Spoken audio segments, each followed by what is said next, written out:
I bought a Father's Day card this week, and then I cried in the grocery store like I was starring in some Hallmark movie no one asked me to audition for. It said, "To the best dad, always and forever."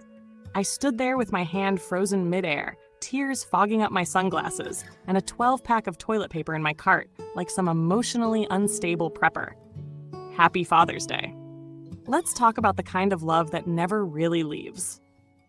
You know, I've told you a lot of stories, but I've never told you the story behind why it's just me and Noah. The truth is, I didn't choose to be a single mom. I didn't walk away. Love walked with me for as long as it could, and then it let go. Noah's dad, his name was Ben, was the kind of guy who could fix anything with duct tape, a YouTube tutorial, and an inappropriate joke.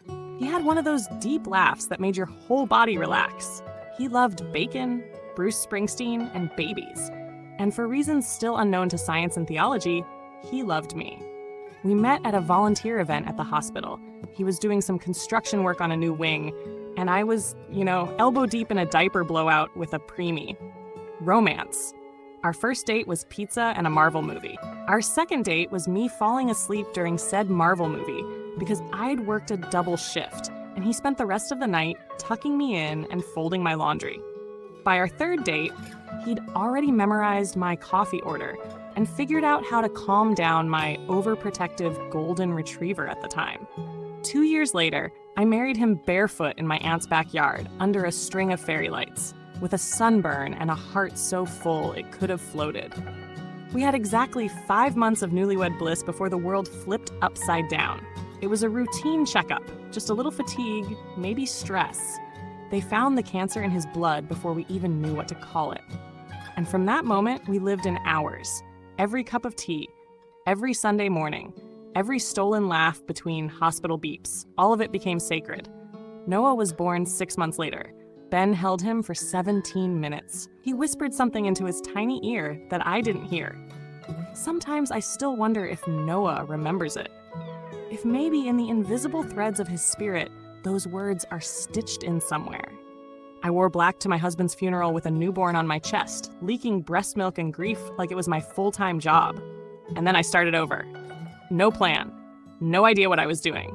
Just a bottle of dry shampoo, a stack of hospital bills, and this loud, wiggly baby who refused to sleep and looked exactly like his father. People ask me sometimes if I hate Father's Day. And I don't. I actually love it. Because when Noah was 4, he drew a stick figure with a mustache and angel wings and said, "Look, Mama, it's Daddy. He lives on clouds, but he still makes grilled cheese in my dreams." Because when I kiss his forehead, I can still feel Ben's freckles. Because when Noah wins a soccer game, I can hear Ben yelling in my head, "That's my boy!" And because fatherhood doesn't end when a heartbeat does. It just changes form. Ben is here in ways science can't measure. He's in Noah's giggle, in the way my son tries to fix everything with duct tape, in the way he says, "Mom, you need to chill," with this little smirk that I swear is genetic betrayal. Yes, I'm a solo act now. But love never went anywhere. If you're listening today and Father's Day feels like a bruise, if it reminds you of what's been lost instead of what's been gained, I see you. And if you're raising a child alone, holding it down, doing double duty with mismatched socks and microwave dinners, I salute you. To the dads here, to the dads gone, to the ones who stepped in, to the ones we carry in our bones. Happy Father's Day. Happy Father's Day to those in heaven, too. Thanks for letting me cry in your earbuds. If this touched your heart, share it with someone who needs to feel seen today. We'll be back next week with more chaos, corgis, and maybe a school science fair gone horribly wrong. Until then, go love your people. Big and loud.